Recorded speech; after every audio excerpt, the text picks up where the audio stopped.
اب اس میں ایک سوال پیدا ہوتا ہے کہ عرفہ کے دن کے روزہ کیسے رکھا جائے، کون سے دن میں رکھا جائے؟ کیا سعودی تاریخ کے مطابق رکھا جائے یا مسلمان جس ملک میں رہتا ہے اس ملک کے چاند کی تاریخ کے اعتبار سے رکھا جائے؟ کیونکہ ہر علاقے میں، ہر ملک میں چاند کی تاریخ الگ ہوتی ہے۔ جیسے پاکستان کے اندر بعض اوقات بلکہ اکثر اوقات عید کی نماز سعودیہ میں عید کی نماز سے ایک دن تاخیر سے ہوتی ہے، ایک دن سعودی عرب میں عید کی نماز پہلے ہو جاتی ہے اور پاکستان میں اور مشرقی ممالک میں ایک دن بعد میں ہوتی ہے۔ عرفہ کا روزہ سعودی تاریخ کے مطابق رکھا جائے یا مسلمان جس ملک میں رہتا ہے اس ملک کی تاریخ کے اعتبار سے رکھا جائے؟ علماء کرام کا یہ فیصلہ ہے کہ مسلمان جس ملک میں رہتا ہے اس ملک کی تاریخ کے اعتبار سے رکھا جائے، اس ملک میں جو تاریخ ہے اس تاریخ کے اعتبار سے رکھا جائے۔ جیسے پاکستان میں اکثر اوقات یہ ہوتا ہے کہ پاکستان کی چاند کی تاریخ کے مطابق پاکستان میں 8 ذی الحجہ ہوتی ہے یا 7 ذی الحجہ ہوتی ہے، اور سعودی عرب میں 9 ذی الحجہ ہوتی ہے، یوم عرفہ ہوتا ہے۔ اب اس میں کیا کیا جائے کہ پاکستانی رویت ہلال کے مطابق، پاکستانی قمری اور چاند کی تاریخ کے مطابق 7 یا 8 ذی الحجہ کو عرفہ کا روزہ رکھا جائے، کیونکہ اس دن سعودی عرب میں یوم عرفہ ہوتا ہے، یا پاکستان میں پاکستانی چاند کی تاریخ کے مطابق 9 ذی الحجہ کا انتظار کیا جائے اور 9 ذی الحجہ میں عرفہ کا روزہ رکھا جائے۔ اس میں علماء کرام کا متفقہ فیصلہ ہے، اس میں کوئی دو رائے نہیں ہے، متفقہ فیصلہ ہے کہ سعودی تاریخ کے مطابق نہیں بلکہ پاکستان میں پاکستانی تاریخ کے مطابق عرفہ کا روزہ رکھا جائے۔ جو دن پاکستان کی تاریخ کے مطابق، پاکستان میں چاند کی تاریخ کے مطابق، قمری تاریخ کے مطابق جو 9 ذی الحجہ ہو، اس 9 ذی الحجہ میں عرفہ کا روزہ رکھا جائے۔ اور اسی طرح مغربی ممالک میں جو چاند کی تاریخ اس ملک میں ہوتی ہے، اسی ملک کی رویت ہلال کے مطابق، اس ملک کی قمری اور چاند کی تاریخ کے مطابق عرفہ کا روزہ رکھا جائے۔ آج کل میڈیا میں یوم عرفہ کی آڑ میں اتنے مقدس ترین روزے کے اندر شکوک و شبہات پیدا کی جاتی ہے، اور یہ کہا جاتا ہے کہ سعودی عرب میں جو دن عرفہ کا دن ہو اس دن کے مطابق عرفہ کا روزہ رکھا جائے، نہ کہ اپنی ملک کی چاند کی تاریخ کے مطابق۔ یہ بالکل غلط ہے، من گھڑت باتیں ہیں، اور عرفہ کے دن کے روزے میں اتنی بڑی مقدس عبادت میں شکوک و شبہات پیدا کی جا رہی ہیں، اور اس مقدس دن کو، یوم عرفہ کو، ایک پیچیدہ مسئلہ بنایا جا رہا ہے۔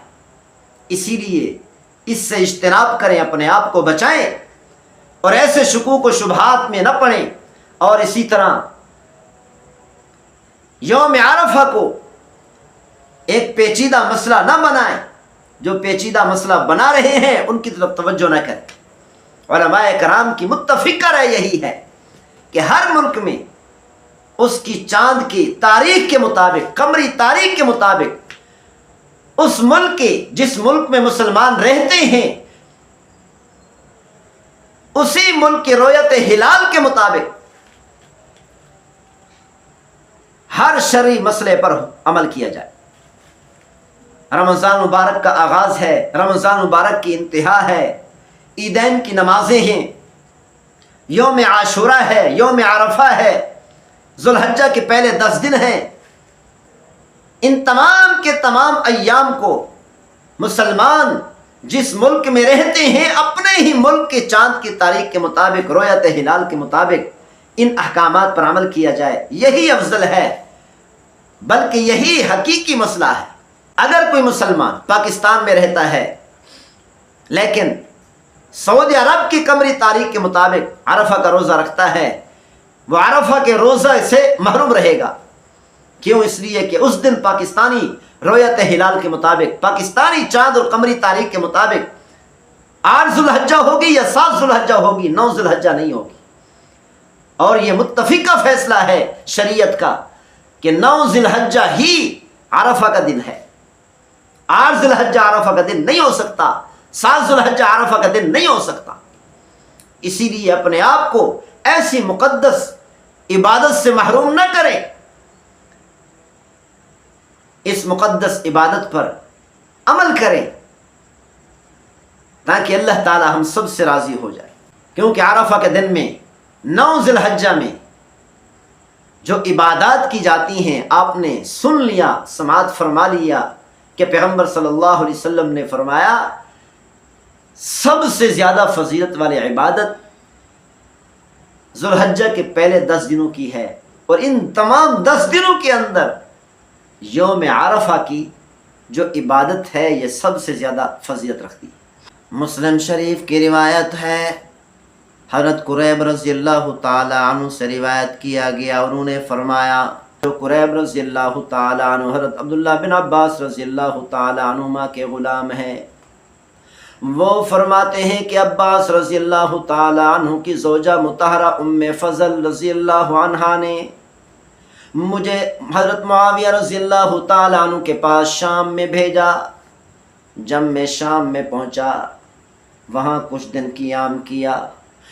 شام میں قیام کے دوران رمضان المبارک کا چاند نظر آ گیا۔ یہ چاند میں نے بھی دیکھا، تمام مسلمانوں نے دیکھا، حضرت معاویہ رضی اللہ تعالی عنہ نے بھی دیکھا۔ جب میں واپس آیا، حضرت عبداللہ بن عباس رضی اللہ عنہما نے مدینہ منورہ میں مجھ سے پوچھا ہے قریب، شام کے اندر رمضان المبارک کا چاند کون سے دن میں نظر آیا؟ میں نے بتایا کہ جمعہ کے دن کی شام کو ہم نے رمضان المبارک کا چاند دیکھا۔ حضرت عبداللہ بن عباس رضی اللہ تعالی عنہما نے پوچھا، اے قریب کیا تو نے خود دیکھا تھا؟ حضرت قریب رضی اللہ تعالی عنہ نے فرمایا، جمعہ کے شام کو یہ چاند میں نے بھی دیکھا تھا، امیر معاویہ رضی اللہ تعالی عنہ نے بھی دیکھا تھا، اور بہت سارے اور مسلمانوں نے دیکھا تھا، اور اسی چاند کے مطابق ہفتہ کے دن ہم سب نے روزے رکھے۔ حضرت امیر معاویہ رضی اللہ تعالی عنہ نے بھی روزہ رکھا، میں نے بھی روزہ رکھا، اور تمام کے تمام مسلمانوں نے روزہ رکھا۔ حضرت عبداللہ بن عباس رضی اللہ عنہما نے فرمایا، ہم نے مدینہ منورہ کے اندر ہفتہ کے دن شام کو چاند دیکھا رمضان مبارک کا۔ حضرت قریب رضی اللہ تعالی عنہ نے فرمایا، اب ہم عید کیسے کریں گے؟ رمضان مبارک کے روزے کتنے رکھیں گے؟ حضرت عبداللہ بن عباس رضی اللہ عنہما نے فرمایا، ہم اپنے ہی علاقے کی قمری اور چاند کی تاریخ کے مطابق 30 روزے پورے کریں گے۔ امیر معاویہ رضی اللہ تعالی عنہ کے رویت ہلال کے مطابق ہم روزے نہیں رکھیں گے، بلکہ اپنے ہی علاقے مدینہ منورہ کے رویت ہلال کے مطابق روزے رکھیں گے۔ حضرت قریب رضی اللہ تعالی عنہ نے فرمایا، میں نے عرض کی، اے رسول اللہ صلی اللہ علیہ وسلم کے چچا زاد بھائی، کیا امیر معاویہ رضی اللہ تعالی عنہ کا چاند دیکھنا اور ان کا روزہ رکھنا اور شام کے اندر تمام مسلمانوں کا چاند دیکھنا اور روزے رکھنا کیا آپ کے لیے کافی نہیں؟ ہمارے لیے کافی نہیں۔ حضرت عبداللہ بن عباس رضی اللہ عنہما نے فرمایا، پیغمبر صلی اللہ علیہ وسلم نے ہمیں یہی حکم فرمایا کہ اپنے ہی علاقے کی رویت ہلال کے مطابق روزے رکھیں اور 30 روزے پورے کریں۔ اسی لیے فرمایا حضرت عبداللہ بن عباس رضی اللہ عنہما نے کہ ہم اپنے ہی علاقے مدینہ منورہ کے رویت ہلال کے مطابق، اپنے ہی علاقے کے چاند اور قمری تاریخ کے مطابق روزے رکھیں گے اور 30 روزے پورے کریں گے۔ اس حدیث شریف سے بھی ثابت ہوتا ہے کہ ہر ملک میں، ہر علاقے میں دور دراز جو ممالک ہوتے ہیں ان میں تاریخوں کا فرق ہو جاتا ہے، چاند کی تاریخ کا فرق ہوتا ہے، تو ہر مسلمان اپنے ہی علاقے، اپنے ہی ملک کے چاند کی تاریخ کے مطابق اسلامی احکامات پر عمل کرے۔